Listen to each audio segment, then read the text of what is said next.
After the Clacton by-election, some more good news for UKIP. Councillors on Canvey Island say they'll back UKIP at the next general election.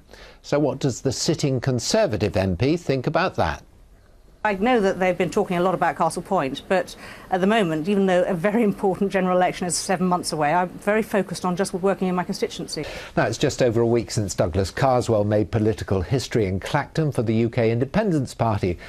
This week, some more good news for the party in Essex. A group of independent councillors on Canvey Island say they'll support UKIP candidate at the next election in Castle Point. The details now from Tom Barton. If Jamie Huntman doesn't look like a typical politician, it's because he insists he doesn't feel like one either.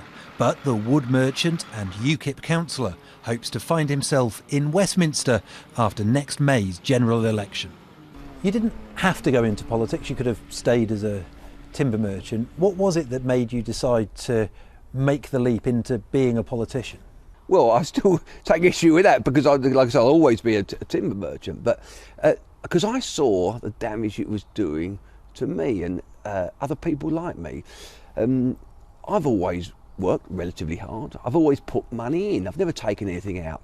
I've always tried to employ local people. I've taken on apprentices. I've done all these things. And all I've heard back in the 20 odd years I've been doing this is platitudes. And if winning friends is an important part of the political game, Jamie Huntman has shown he knows how to play. I mean, when you think of it, you know, your son moved to New Zealand because he felt depressed in this country. The Canvey Island Independent Party, which has a near political monopoly on the island, has said it will back him in next May's general election.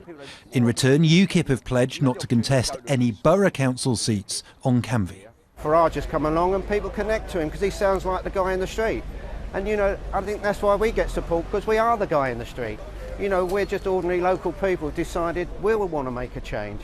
And I think talking to the UKIP guys, they're all just individual, they're working class people who want to help their community. That's why we're going to support them. Coming off the back of their landslide result in the Clacton by-election, UKIP are in a confident mood, and nowhere more so than in South Essex, where they made gains in the local and European elections earlier this year. They're fighting hard both here in Castle Point and in the neighbouring constituencies of South Basildon and East Thurrock, and Thurrock itself, a seat which Labour and Conservative sources have told me they are now treating as a three-way marginal. UKIP aren't just hoping to do well in South Essex. Researchers at the University of Nottingham have identified almost 24 seats in the east of England that would be of interest to the party. With a Conservative majority of more than 7,000, winning this seat will be a tough ask. But victory in Castle Point is something UKIP insist could be possible.